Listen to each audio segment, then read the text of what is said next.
ইমাম আহমদ ইবনে হাম্বল বলেন, তুমি যে আমার জন্য রুটি বানাইছো, রুটির খামিরাটা আনছো কোথায় থেকে? ছেলে ডাক দিয়ে বলতেছেন, পাশের ঘর থেকে আনলাম। ইমাম আহমদ ইবনে হাম্বল বলতেছেন, তুমি যে পাশের ঘর থেকে খামিরা তাইনা রুটি বানাইছো, সে তো কাজী, সে তো বিচারক। বিচার করতে গেলে ডান বাম হতে পারে, তার সম্পদের ভিতরে ভেজাল ঢোকার সম্ভাবনা আছে। এই রুটি আমি আর খাবো না। চিৎকার মেরে গিয়ে আল্লাহু আকবার বলা যাবে না। তাকওয়া কি জিনিস খেয়াল করেন। এরপরে ইমাম আহমদ ইবনে হাম্বল রহমাতুল্লাহ আলাইহি বলতেছেন, এ পৃথিবীর মানুষ শোনো বাবা, এই রুটিগুলা ঘরের মধ্যে রেখে দাও। ভিক্ষুক যদি ঘরের মধ্যে আসে, ভিক্ষুকের কাছে রুটিগুলা পৌঁছাইয়া দিবা। তবে ভিক্ষুকরে বলবা, এই রুটিগুলো ইমাম আহমদ ইবনে হাম্বলের জন্য বানানো হয়েছে। একজন কাজীর ঘর থেকে খামির আনার কারণে ইমাম আহমদ ইবনে হাম্বল এই রুটিগুলা খাই নাই। এটা শোনার পরে যদি কোনো ভিক্ষুককে খায়া ফেলে, তাইলে তারে খাওয়ায়া ফেলো। যদি না খায়, তাইলে আমাকে জানাইও। এই কথা বলার পরে আহমদ ইবনে হাম্বল এই কথা বলার পর ওই ঘরের মধ্যে রুটিগুলা রেখে দিয়েছেন। 1 মাস হয়ে গিয়েছে, এই বাড়ির মধ্যে কোনো ভিক্ষুকের আগমন ঘটে নাই। 1 মাস পরে ইমাম আহমদ ইবনে হাম্বল বলতেছেন, এই রুটিগুলো কি করেছো? এই রুটিগুলো কি করেছো? এই রুটিগুলো খাওয়ার জন্য তো কোনো ধরনের ভিক্ষুক বাড়িতে আসে নাই, এই জন্য আমি কোনো ভিক্ষুকের রুটিগুলা দিতে পারি নাই। 1 মাস পর্যন্ত রুটিগুলা ঘরের মধ্যে পচে গেছে। পচে যাওয়ার পরে কি করেছি? এই রুটিগুলা ভিক্ষুককে না পাইয়া নদীর মধ্যে ফেলে দিয়েছি। এবার নদীর মধ্যে মাছে যেন খেয়ে ফেলে, আমি নদীর মধ্যে ফেলে দিয়েছি। এই কথা নদীর মধ্যে ফেলে দেওয়ার পর 1 মাস পরে যখন আহমদ ইবনে হাম্বল শুনলেন ওই রুটিগুলো নদীর মধ্যে ফেলে দিয়েছেন, সেই দিন থেকে আহমদ ইবনে হাম্বল আর নদীর মাছ খাই নাই। যে এই রুটিগুলো না জানি কোন মাছে খেয়েছে, না জানি কোন মাছে খেয়েছে। এর মানে হলো মাছ খাওয়া হারাম না। উনার তাকওয়াটা, আল্লাহর ভয় এমন ছিল। ইমাম আহমদ ইবনে হাম্বল বলতেছেন যে হারাম খাইয়া যার শরীরে রক্ত তৈরি হয়, এই হাতের দোয়া আমার আল্লাহ কোনদিন কবুল করবে না। আল্লাহু আকবার বলা যাবে না।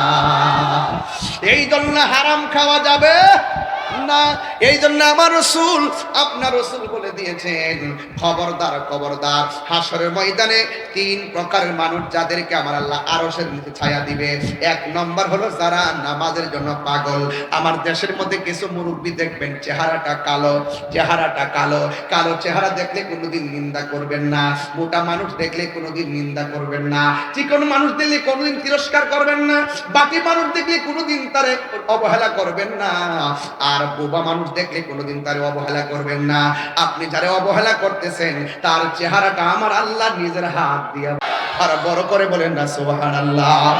ফালাকতু বিয়াদাইয়া, আল্লাহ বলেন আমি আল্লাহ বান্দার চেহারাটাকে নিজের হাত দিয়ে বানাইছি। আমার এলাকার মধ্যে রংপুরে জলকরি এলাকায় দেখবেন কিছু কিছু মুরব্বী বয়স্ক মানুষ ক্ষেতের মধ্যে ধান কাটে অথবা গরুর জন্য ঘাস কাটে। হঠাৎ করে আসরের নামাজের আজান হয়ে গেছে। আসরের আজান যখন হয়ে গেল, কোমরের মধ্যে গামছা ছিল, গামছাটা খুলে ক্ষেতের আইলের মধ্যে বিছাইয়া দিল। ঘরের মধ্যে পানি আছে, ওই খালের পানি দিয়ে সে কোনো রকম ভাবে ওযু করলো। আসরের নামাজটা আইলের মধ্যে পড়ে গেছে। নামাজটা পড়ার পর এই মানুষটা বিলের মধ্যে থাকতে থাকতে, ঘাটের মধ্যে থাকতে থাকতে তার চেহারাটা কালো হয়ে গেছে। কিন্তু লোকটা যখন মারা যায়, ওই লোকটার চেহারাটা নূরে ঝলঝল ঝলঝল করে। আমার নবী, আপনার নবী বলে দেখবেন এই যে কিছু লোক দেখবেন জানাজার মাঠে একদম কালো, কিন্তু মারা যাওয়ার পরে চেহারাটার মধ্যে নুরানি নুরানি একটা ভাব দেখা যায়। কথা বলেন না ঠিক না? আল্লাহর হাবিব বলেন, যার চেহারাটা নুরানি নুরানি ভাব দেখা যায়, মনে রাখবা তার মরণটা আমি নবীর দিদারের মাধ্যমে মরণ হয়েছে। এই জন্য আমার নবী, আপনার নবী বলেন, নামাজের টাইম হইলে ভাত খাওয়া ছাইরা দে, নামাজ না পড়ে ভাত খাই না। এমন কিছু মানুষ জলকুরিয়া রংপুরে আছে না নাই? এই জন্য কিছু কিছু মুরব্বী দেখবেন ফজরের নামাজে যখন বলেন আসসালাতু খায়রুম মিনান নাওম, যেই মাত্র এই কথাটা বলে ওই মুরব্বিটা ঘুম থেকে উঠা যায়, ঘুম থেকে ওইটা সুন্দর করে খালে ডুবার পানি দিয়া, পুকুরের পানি দিয়া শীতের মধ্যে ওযু কইরা শালটা গায়ের মধ্যে লাগাইয়া ঘর থেকে বের হয়ে যায়। ওই মুহূর্তে ইন দি মিন টাইমে এবার মুরব্বি চাচি ডাক দিয়ে কয়, এখন যে ঘর থেকে বের হয়ে গেলেন, নামাজের তো আরো প্রায় 30 মিনিট বাকি আছে। মুরব্বিরা ডাক দিয়ে কয়, না না, আজান হয়ে গেছে মসজিদে, ঘরে বসে থাকলে লাভ হইব না। আমার নবী বলছেন, মসজিদে যাইয়া চুপচাপ বৈশা থাকলেও নফল ইবাদতের সওয়াব হয়ে যায়। আমার নবী বলেন, যেই মানুষটা নামাজের জন্য পাগল, যেই মানুষটা মসজিদের জন্য পাগল, আমার নবী বলছেন এই পৃথিবীর মধ্যে সবচাইতে নিকৃষ্ট জায়গার নাম হলো বাজার, আর সবচাইতে উত্তম জায়গা হলো আল্লাহর ঘর মসজিদ। আজকে দেখবেন কিছু কিছু মানুষ মসজিদে গেলে শুধুমাত্র বারবার ঘড়ির কাঁটার দিকে তাকায়। না না না, বাজারে গেলে ঘড়ির কাঁটার দিকে তাকান না, তার মানে বোঝা গেল মানুষ এখন দুনিয়াদারি হয়ে গেছে। আগে মানুষ মসজিদে আগে আগে চলে গেছে, এখন ফজরের নামাজে 10 জন মানুষও মসজিদে পাওয়া যায় না। কথা কোন ঠিক কিনা? এই জন্য যুবক, আমি বড় খুশি হব, আমি বড় খুশি হব যদি আপনারা 5 ওয়াক্ত নামাজ পড়েন। যারা ইমানদার তারা নামাজ পড়ে, যারা মুত্তাকি তারা নামাজ পড়ে। আর কারণ কবরের মধ্যে যাওয়ার পর কবরের 2 পাশের মাটি, একটা ডান পাশে যাবে আর একটা মাটি বাম পাশে যাবে।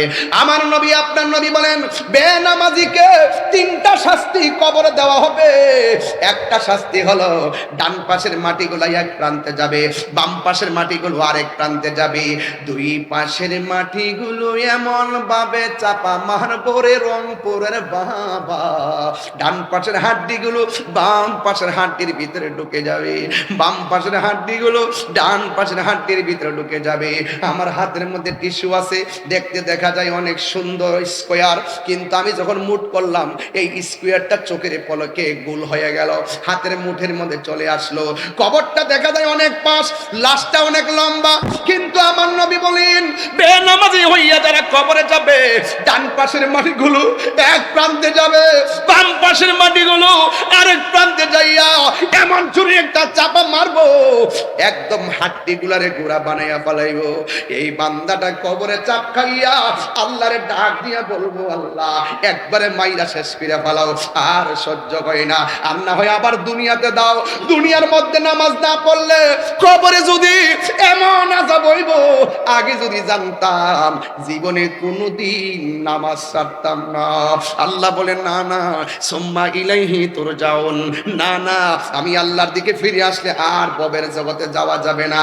এই জন্য আমার যুবক ভাইরা, বেনামাজির জন্য 2 নম্বর শাস্তি হলো কবরের ভিতরে সাপ আর বিচ্ছু ঢুকাইয়া দেওয়া হবে। শুধুমাত্র তাই নয়, শুধুমাত্র তাই নয়, কবরের ভিতরে ওই এমন একটা ফেরেশতা পাঠাবে, যেই ফেরেশতা কানে শুনে না, যেই ফেরেশতা চোখে দেখে না, তার হাতের মধ্যে থাকবে হাতুড়ি, মারবে পেট পাতার একটা বাড়ি, 70 গজ মাটির নিচে ঢুকাইয়া দিব, কান্নার আওয়াজ কেউ শুনবে না। পৃথিবীর সব গরু কবরের কান্নার আওয়াজ শুনবে, পৃথিবীর গরু ছাগল কান্নার আওয়াজ শুনবে, পৃথিবীর সব প্রাণী কান্নার আওয়াজ শুনবে। এই জলকুরিয়ায় গুরুস্থান আছে না নাই? ওই গুরুস্থানে কত মানুষ গেছে, একটা মানুষও কবরের ভিতরে আযাবের আওয়াজ পায় না।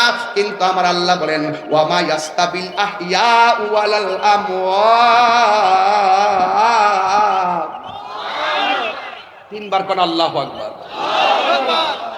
আল্লাহু আকবার। ওয়া মা ইয়াস্তাবিল আহইয়া ওয়ালাল আমওয়াত।